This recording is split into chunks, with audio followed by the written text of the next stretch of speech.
তোমার দুনিয়াতে আমি যেদিকে তাকাই অথই নিয়ামতে ডুবে আছি সবাই।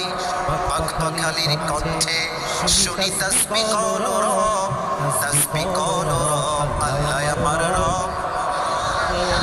দমে দমে তনু মনে তারি অনুভব। রবকে 4 নম্বর প্রশ্ন, আমার লাস্ট এন্ড ফাইনাল কোয়েশ্চেন, আমাদের সকলের শেষ নবীর নাম কি? আমি নাম বলবো, আপনারা সবাই দুরূদ শরীফ পড়বেন। আল্লাহুম্মা সাল্লি আলা, আল্লাহুম্মা সাল্লি আলা মুহাম্মদ ওয়া আলা আলি মুহাম্মদ কামা সাল্লাইতা আলা ইব্রাহিম